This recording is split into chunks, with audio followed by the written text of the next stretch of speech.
Hello, how are you doing? This is Pete Ferguson here, live from my bedroom, which is a weird thing to say, but nonetheless, it's true. That's exactly where I am at the moment. Hello to you, hopefully watching on LinkedIn as we speak, but we're also streaming to Facebook and YouTube. Thanks to my colleague who is pulling the strings in the background, James. Thanks for all your hard work. So yeah, it's a LinkedIn Live, it's a Facebook Live, it's a YouTube Live, and today we are going to be talking about personalized videos, also known as dynamic content, also known as bloody cool videos. We're going to be talking specifically about two projects that we worked on fairly recently with two of the biggest authors on planet Earth, John Gresham and Dan Brown.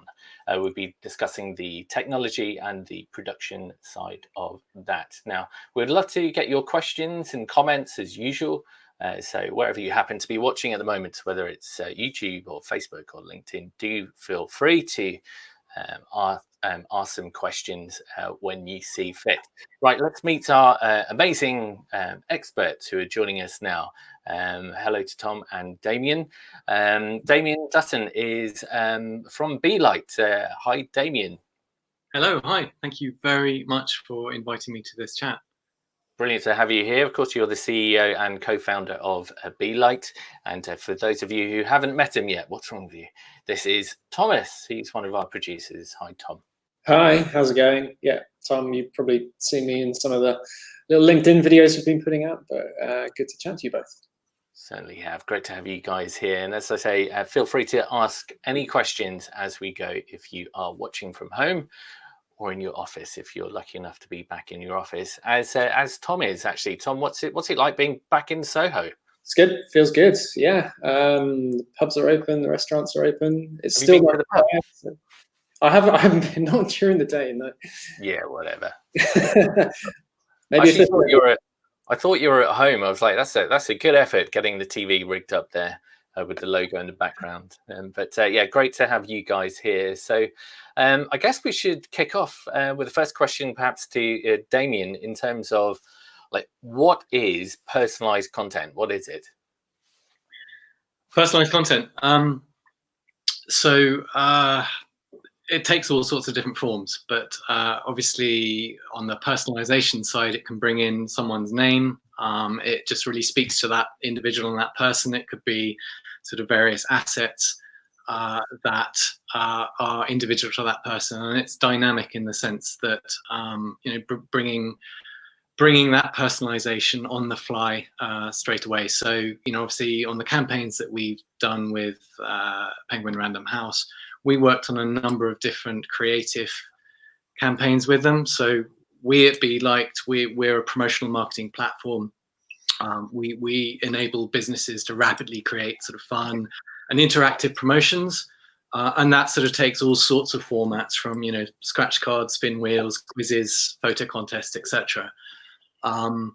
And so what we did here on the personalized video was bringing those into a very sort of unique poll type quiz that we did, and also a chatbot quiz that we did. But we can go into that, in more detail and show how that actually worked and how it sort of integrated into the full campaign. Yes, definitely. We can talk about some of the stats as well around personalized content in a bit. But yeah, we have worked together, obviously, on the campaign for Penguin Random House, Dan Brown and John Grisham. Let's jump in and talk about this amazing project that you put together for Dan Brown. We're looking at the website here. Perhaps you can give us a run through of what the audience is looking at. James, it might actually be worth just kind of rewinding back to the beginning, so we can talk everyone through what we're looking at. So really, this sort of came out of Doubleday Publishing, part of Penguin Random House, came to us and said, obviously, Dan Brown launching a brand new book called Origin. What they wanted to do was engage his really large fan base. And what could they do to do that? And their main goal was around data collection. They wanted to get people to opt into more marketing and grow his marketing database. Their initial idea was they wanted people to design book covers that could be in a special edition for this book of Origin, which is a wonderful idea. Obviously, we realized that they would get some fantastic content for that, but not a lot of it. It wouldn't engage that many of their fans. So we did a campaign in various phases. So the first phase was we ran what was essentially a design contest where people could submit designs for the cover. Dan Brown then chose 6 covers that he really liked. And then we created a campaign around it. Now, the fact was Doubleday, Dan Brown, they wanted people to engage in their thousands. And I thought, well, what do authors do? Authors do book signings, but you can't book sign physically for thousands and thousands of people. So we created this concept where we could have basically the world's first virtual book signing. And we worked with you guys to bring it to life with spectacular effect. And so we did this first campaign was people went in, they voted on the book cover that they liked.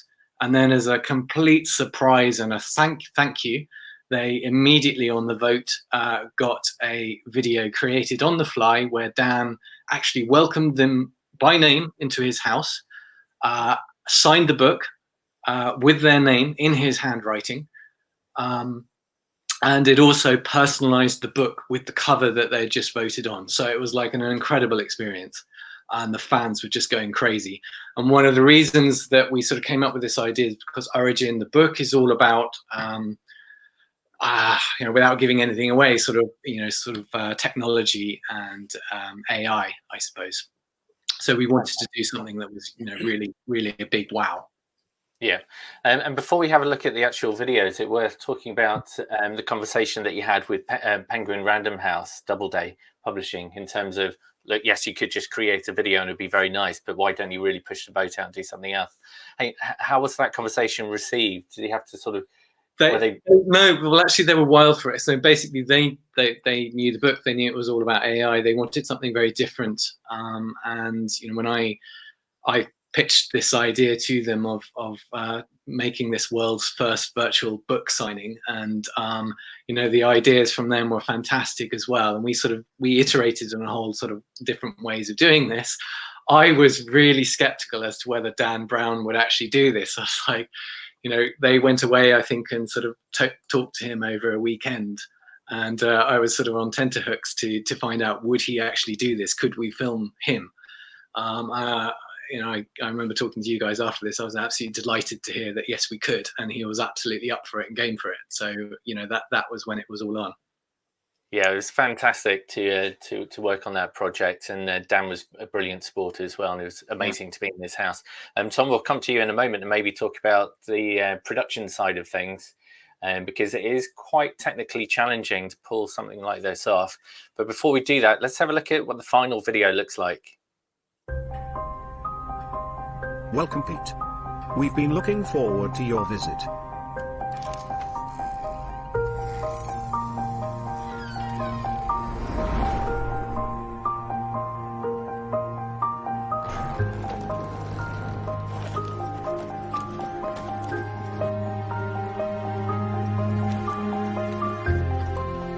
I'm almost done. Come on in. Thanks for coming by. I hope you enjoy the book. Still gives me the feels, that one. Really cool project. So there are 3 personalized moments in there. There was the initial voice, which is a synthesized voice saying, "Welcome, Pete." That's Dan's virtual assistant. "Welcome, Pete. We've been expecting you." And then if you look closely, you can see that there's an invitation with my name on it. And you can see that Dan actually writes my name in his book. And then when he closes the book, you can see that's the cover that we had pre-selected as being my favorite. So, and that was all rendered in real time, which is extraordinary, really. So Tom, do you want to talk us through the production side of things, both sort of from a logistics point of view, but also from a technology point of view in terms of the tracking dots and so on? Sure. So I think in many respects it was very similar to how he'd approached any kind of commercial or documentary shoot, in the sense that we need crew, location, kit, get everyone in the right place at the right time. So we had a few crew from the UK, the British production team that went over to the States to film this on location, and Dan was obviously very generous in letting us film in his own place, but it just kind of matched the sort of feel and atmosphere that we were going for.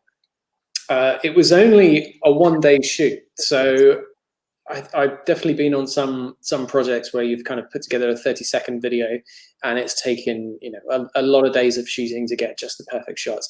But it was a very small crew, about 5 people, shot over a day. We had one day beforehand on location, just making sure that we knew all the right angles, and we knew exactly what we were going to shoot. And then the second day, with the talent, with Dan Brown himself, and we shot on location.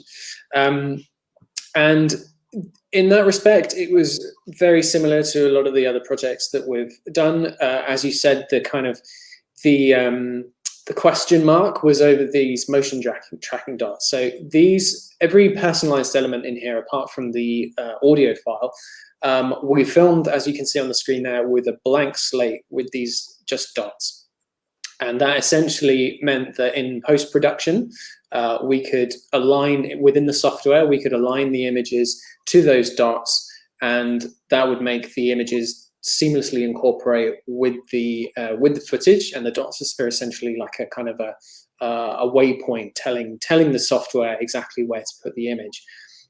So there were some tracking dots on the invitation, and then there were some tracking dots all over the cover.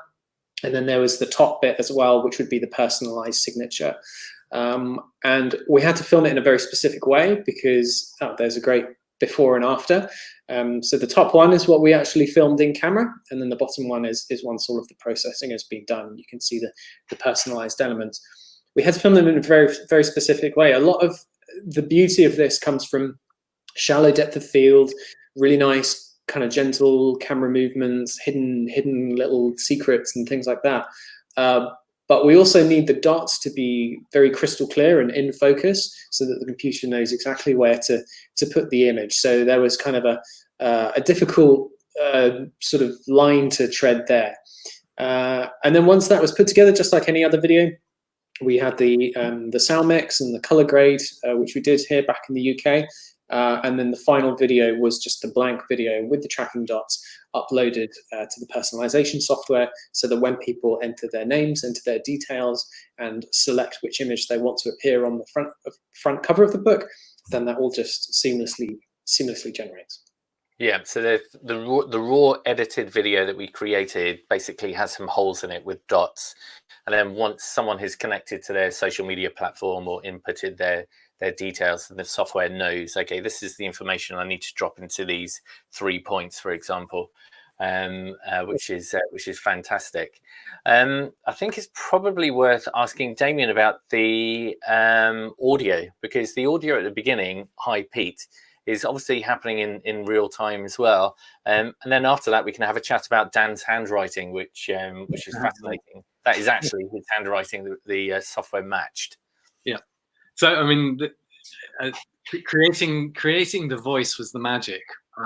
We were looking at all sorts of different ways that we could do this, but it kind of helped that in the novel, there is a main character in the novel called Winston, and it kind of made sense in the story to use this sort of synthesized voice for Winston. And so we approached Amazon and Amazon Polly, and their tech is just fantastic. And what we did is we integrated into our platform the ability to synthesize these voices. So we very carefully had to choose the phrase that someone was going to say. We had to check the intonations and the timing. We had to check that it pretty much managed to get people's names right. And then that file was generated on the fly and then pushed through into the personalization software. So literally it's split seconds. And then because we did this campaign in 7 different languages, we actually then had to go through the same process and find a voice file that worked in the different languages. And I just pulled up here the German version of it, and I just thought if I'm silent for a second, I'll see if I can play it and if it comes through.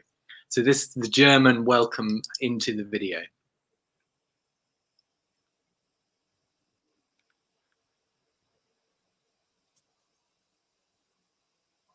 And that didn't work.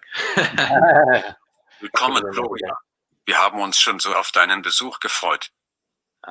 You just heard it at the end. Excellent. And again, that's happening in real time, which is incredible, really. Yeah, and obviously it has to take the name of the person.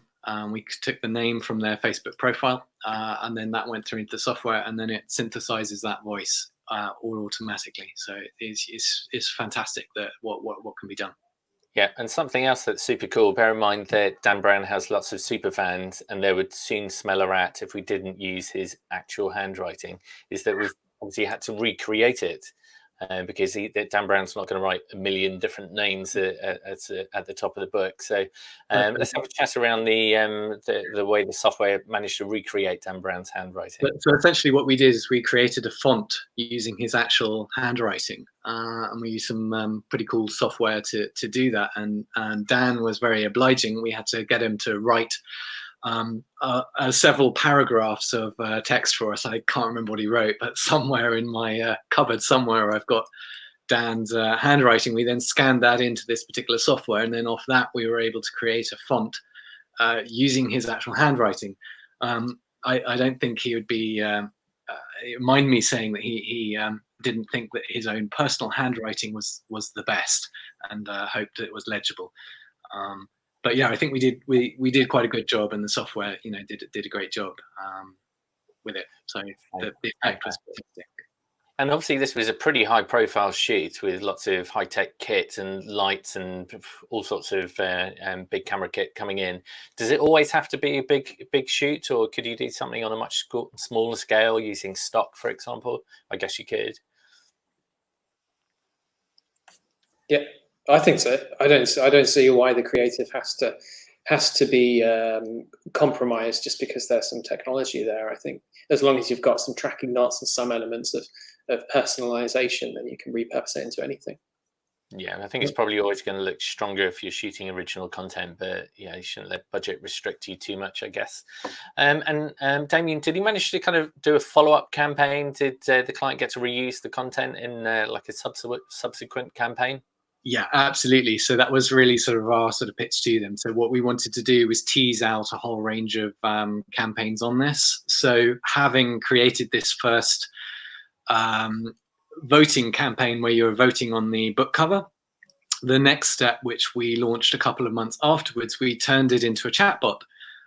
So people were able to interact in real time, seemingly, with Winston, this virtual assistant. And Winston was sort of chatting away to them. And again, Penguin was really about getting data and interest and people signing up. And so, from that perspective, the campaign was a huge success on that. And as you came in through this chatbot, you got your, sorry about all my beeping. Somewhat popular. I'm trying to turn it all off. You got your actual photo put into the video, and we even turned it into a work of art. So we took the person's Facebook photo and then turned that into a work of art in the style of Juan Miró. As you can see on the screen there, that's I don't know whose photo that is. Mine, I think. Right, you turned into a work of art, and then that in turn then went into the next video. So it was the same video with just a few little slight differences, where that photo was actually inserted into the invite as you came in. And again, people were just going crazy for this. Absolutely couldn't believe how it was done, and obviously the main thing for us was making it really sort of easy for someone to engage. So Penguins and Dan were sharing this out. I think we've got some sort of tweets from Dan where he was promoting this on his own feeds, and that was for the book cover. So that was the winning book cover, and then he was sort of promoting out about Winston as well. So yeah, lots of sort of publicity around it, but fans were sharing this out. That's the whole thing about getting it viral, making people want to share something. So you've got to create something sort of quite fun and engaging. Yeah, and I guess after people watched the video, it was really easy to share the video on their own feeds and encourage other people to take part and so on. Is there anything that you can allude to in terms of results? Well, look, Penguin were absolutely delighted, as was Dan Brown. There were, it was thousands and thousands of people, absolutely, in the hundreds, doing this, and we did it across seven different countries. Our main goal was firstly to get Penguin what they were after, which was, actionable, usable data, so that they could sort of use this in their sort of CRM programs. And secondly, promote the book. So it was really about making people aware that this book was coming out, where they could go and buy it, and really just supporting the launch of this great event. So from that sense, it was a huge success. They were so happy they booked a follow-up campaign, which we'll have a look at in a moment. But a great question from Graham, our colleague, Graham Hayday. Hello, Graham. In terms of GDPR, which obviously lots of people are aware of now, but if you're connecting to the platform via Facebook or Twitter, etc., are there, how do you deal with GDPR issues? Well, it's a really good question, obviously. One thing to say, this was done in the US, so slightly different rules and laws in the US, which is absolutely fine. Our platform, we work with people all around the world, but with clients that are in the EU, we have designed our forms so that a company can be completely GDPR compliant. We are the data processor in terms of the platform and the data that is collected, and the client is the controller. And they need to seek the right permissions for people to provide their data. And obviously our platform then makes it easy for that then data to be shared into their CRM platforms and used in their own sort of marketing efforts, including sort of advertising and things like that. Fantastic. Great. So let's talk about the John Grisham campaign. So it was Dan Brown first and then John Grisham. Do you want to talk us through the concept for that campaign? Yeah, so this was again really exciting, coming off the back of the Dan Brown one, to get the next biggest author, if not the biggest author in the world. So Grisham had written a new novel called Camino Island, and it was a very different kind of book, and it was sort of a summer quick read, and it was all based on this island just off Florida, a fictional island called Camino Island. So we worked with the team there at Doubleday to create a really sort of cool 3D kind of concept island there, working together with third parties ourselves to do that. And off the back of this, we created two digital campaigns to engage different demographics. So the one thing about Grisham is he's got an audience sometimes a bit older. They've grown up with his novels. They're really aware of it. So what we wanted to do on the one side, we created, which again is sort of built into our BeeLiked platform, this cryptic image quiz, where if you click on, say, yes, those alligators there, you click on that, and that is a clue to a particular novel from Grisham. And I think the answer to that one is The Litigator. And you confirm it there. So the stats behind people playing this were absolutely crazy. I think 51 minutes on average people were playing this when they were actually on it. So, but this was to do with a particular slightly older demographic that we wanted to engage around all his other books. So huge success there. But that wasn't so much about data. That was about dwell time on a website. So the next campaign that we did was, how could we really sort of bring people into this story that he had created on Camino Island? Camino Island, it's all about and I think it's sort of antiques arts dealer called Bruce Cable. And it's really sort of story revolving around him and some stolen books. So books can be very valuable. And so we wanted to create something that really got the audience involved in this particular story. So that's why, again, we pitched in the idea of using personalized video. But this time, the idea is we'd put the user into a news story as though it was from Camino Island's own news anchor. And so you really sort of saw yourself part of this whole story. So it was enormously good fun to work with you guys and film this and create a really sort of fun and engaging story around it. Yeah, definitely. And Tom, from a production point of view, the obviously another high-profile client here and a very well-known author, but from a production perspective, it was shot in a totally different way. We're in a studio versus someone's home. Dan's is very cinematic. This has a news look, etc. Do you want to talk us through the kind of headline approach to production? Sure, exactly. Headline, no pun intended. Oh yeah, on purpose, but unfortunately not. But no, you're right. Yeah, and exactly that was kind of the fun of this one. To be honest, was taking the essence of the campaign of the Dan Brown one and the personalized elements that everybody loved about that, but then creating something for a totally different audience in a totally different style. And the thing with working in creative industries is often people have very specific visions. So it's all about surrounding yourself with the right kind of people for the right project. So this one was all shot in the UK. So even though it's set in the US, it's set in this fictional Florida island.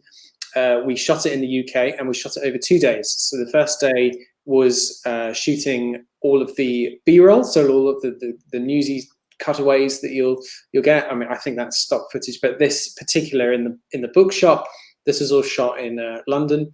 And then the second day was with our actress shooting in a green screen studio. So the actress had to have a very specific look and speak with a very specific accent, which was all approved by the client. So we had some casting decisions there. And then we all shot that in a green screen studio where all of the graphics, the news graphics, were created to align with the image of a local news station, as if it could have come from this island, which takes place in the book. And we had 3 deliverables for this. So we made this intro video, which is the first video that you see when you land on the site, which is the one that's just been playing. And then that essentially poses the question that there's been this mystery of this bookshop heist, and then you undergo Damien's quizzes and tests and puzzles and things, and the outcome of that puzzle then dictates whether you succeed and receive one personalized video, or if you fail that, you receive a different type of personalized video. And there are different personalized elements within both videos. So I think in one, you're arrested and you're sort of hailed as being the baddie, and then in the other one, everybody's celebrating you for solving the mystery. Brilliant. So a slightly different approach, but the concept is the same in terms of you can click a few buttons and appear in the video, which is really cool. Let's have a look at one of the videos so the audience can see what we're talking about. Our top story. Bay Books was targeted last night in a daring attempt to steal rare books worth over $2 million. Have you seen this person? Local police quickly released details of their prime suspect together with images of evidence left at the crime scene. Bruce Cable, the store's owner, has confirmed that all of his rare books are safe and asked for witnesses to come forward. If you have any information about this person's whereabouts, authorities want to know. I'm gonna hide now. Very cool. So there's 2 or 3 moments there where it's pulled in the data from Facebook, Twitter, etc., and those images, profile images, etc., appear behind the newsreader's shoulder and so on, which is really cool. If you're a viewer and you watch that, that's amazing. But a question for Damien, just in terms of why the client would sort of do something like this. Is it a brand awareness thing, or is it sales, or a bit of both? Well, yes, it's a bit of both, but it was really about creating something that was going to be really shareable. So how do you engage those fans, and then how do you get those fans to actually share something to their friends, and then how do you create this viral effect? So you've got to do something that really appeals to that individual really wants to share, and for the sake of the content rather than some kind of offer or something like that. So it's about sort of really sort of engaging them in the story, so that they want to read the book, they want to find out more, they think it sounds fun, and they go, oh, isn't this really cool? Let me go and share this with my friends. So, in the lead up to that was they went through a series of sort of puzzles, sort of a quiz-like puzzle, answering questions to try and break into the vaults of the bookstore on Camino Island. And so that was a sort of a fun little sort of a quiz that we set for them, and on the back of that's the video that they got. So again, on all of these things, we want to engage people in a sort of a quick and fun way. It shouldn't take too long. It shouldn't be too taxing. We don't want people to give up. But at the end of that, we really want to reward them with something that they want to go and tell their friends about and go, that was really worth my 3 minutes spent doing that. And then share with their friends. Really, really, really fun videos to take part in and to receive if you're a John Grisham fan. But is there anything that you can tell us in terms of the results for Doubleday at all? Well, I again, hugely successful, hugely. So because we had these 2 different campaigns, we had the one side where we were targeting that slightly older demographic. I can tell you that on that side, I think there are around about somewhere around about 40,000 or so people were playing that, and on average about 51 minutes was actually spent. So the dwell time on that was just beyond belief. On the entries into the actual video, that they were sort of coming in at sort of 6 or 7 a second. So I mean, it was just really sort of quick. And so that gives you an idea of the scale of this in terms of, how quickly these videos were actually produced and uploaded. And obviously when someone does that, they can then save and share that video to their own Facebook feed. So you've got all these sort of different versions of it being shared. So the reach of it is in the millions, absolute millions. Fantastic. And a quick reminder, if you're watching at home, feel free to fire over some questions, depending on which platform you're on, whether it's YouTube, Facebook or LinkedIn. Fire over any questions that you may have. So perhaps another question for Tom, just in terms of perhaps some of the camera kit. So, you know, on the surface that, yes, they're both videos, but in terms of the camera kit that we use for Dan Brown versus John Grisham, do you want to talk about that sort of prime lenses versus zoom lenses and that sort of stuff? Exactly. Yeah. So it's as we talked about earlier, there's a very different aesthetic between the videos. So the Dan Brown one, because it's got a very cinematic look, we use very sort of high-end cinema prime lenses. So there's a very shallow depth of field. You get this really lovely blurring of edges, and we used very low light, playing with shadows and light and sort of like streaks of light with dust motes going through them and things like that just give it a really kind of atmospheric feeling. We also had the camera on a Steadicam on a Movi rig, so that you could get these lovely sort of slow pushes, and everything was very kind of ponderous and very mysterious. With the John Grisham book, on the other hand, with the John Grisham video, because it was taking place as a local news production, we needed to emulate that style of doing things. So in contrast, everything was very brightly lit. Everything was almost not quite flat, but very saturated. So we used zoom lenses to give the sense of a news crew having kind of gone out and, you know, filmed a crime scene very quickly, the kind of thing you get on 24-hour news. And it's making that separation between the projects was very important. But we achieved that through both the people that were working on the project, so the director and the camera people, also the kit that we used, and just the general creative direction. Brilliant. Great. Okay, we're going to be wrapping up fairly soon, so I thought now's a good time to maybe look to the future. It's obviously super cool tech, but what does the future look like for personalized content, Damien? I think it's only going to get better. What's actually possible. See, I think the people are now expecting more from a company than just simply having their name on their email. So they're expecting, in any kind of campaign or any publicity or anything, they're expecting that company to really engage with them and know who they are. And obviously that can take all sorts of different forms, video just being one, but in the campaigns and in the marketing and the promotional stuff. So I think companies need to look a little bit more about how they can personalize, how they can really sort of segment their CRM, and how they can learn more about people. And one of the ways they can obviously do that is by creating engaging content that people actually want to give more insight into their interests, or who they are, what they're about. In terms of sort of coming technology on personalization, I think obviously 360 VR, all of that sort of happening, so that you can really sort of see how you're going to have more personalized video games. You're really sort of going to feel in it.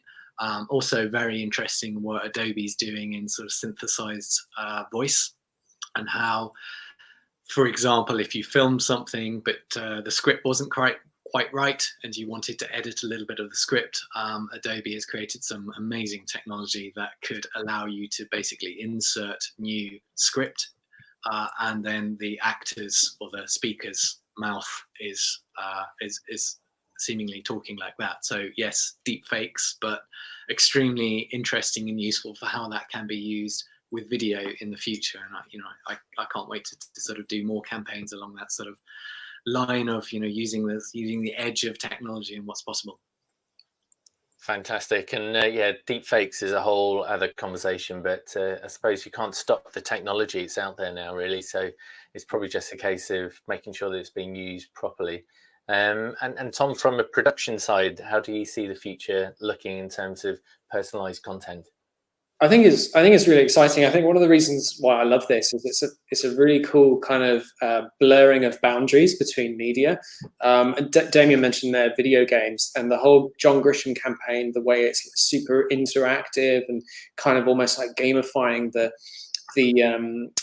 campaign. It does this really fantastic job of just blending everything together. So you don't have games over here and quizzes over here and video over here. It's all sort of a seamless kind of big 360-degree thing. And I think now more than ever, brands need to work hard to attract people's attention. And by creating content that people want to be engaged with. Ultimately, it's an advertisement at the end of the day, but it's something that people want to be engaged with. They want to share with their friends. By putting people at the heart of that, I think that's going to be the best way for brands to come out of the crisis that we're in sort of stronger than ever. Brilliant. And Damien, just finally from you, in terms of if anybody wants to give this a go, what's the best way of getting started, basically? Get in touch. So go to BeeLiked.com, hit us up there, contact us, and any sort of concept or ideas. We're a sort of creative bunch. The platform itself has a whole range of sort of ready-made campaigns. The whole idea of the BeeLiked platform is to make it quick and easy for us to create these kind of campaigns. So we don't do things bespoke as such, because our technology platform allows us to do it and build on top of it. So yeah, what we do like to do, rather than start with the idea, we always like to start with why. Always ask yourself why you're creating this campaign. What is the goal? As I was talking before on the Dan Brown thing, the goal was data, CRM, and that's actually where sort of budget for these sort of things tend to come from. And so once you've got the goal, then you can start looking back at, okay, what's the creative idea? And then we look at our software, what we can create, how we can do that, whether it's we build a new little module within the software, whether it's actually what we've already got, and we build on top of that. Fantastic. And likewise, if you need anything that's kind of video related, then feel free to drop me a line and I can hook you up with Damien as well. So Damien, thank you very much for joining us. And Tom, as ever, thanks for looking after the office as well. Polish out. Straight to the pub after this, I hope. So yeah, that's about it for this LinkedIn Live. Thank you very much for watching, wherever you happen to be in the world. Hello to Caesar, who is no doubt tuning in from Brazil. Hello to you. Yep. So personalized videos is just one of the many things that we can do over at Nemorin. There's also things like interactive videos. You can make videos shoppable as well now. So if you want to have a video and you want people to purchase the items in the video, you can do that fairly in a straightforward way. Also location-based videos, so slightly different versions of the same film for different places around the world or different parts of the UK. Different videos for different times of day, weather-based videos, and more. So if that's the sort of thing that floats your boat, if you're interested in having a conversation around that, feel free to drop me a line. But that's about it for today, and we'll catch you again soon. And thanks for watching. We are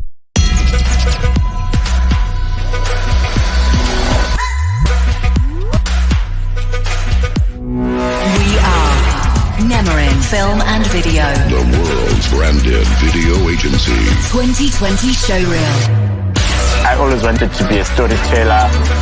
I knew I wanted to do something more creative. Something really magical. Everything is about rhythm. Ow!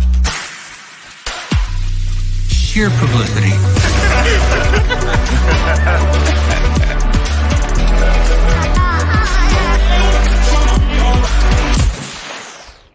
Okay, so the faces thing? Yes.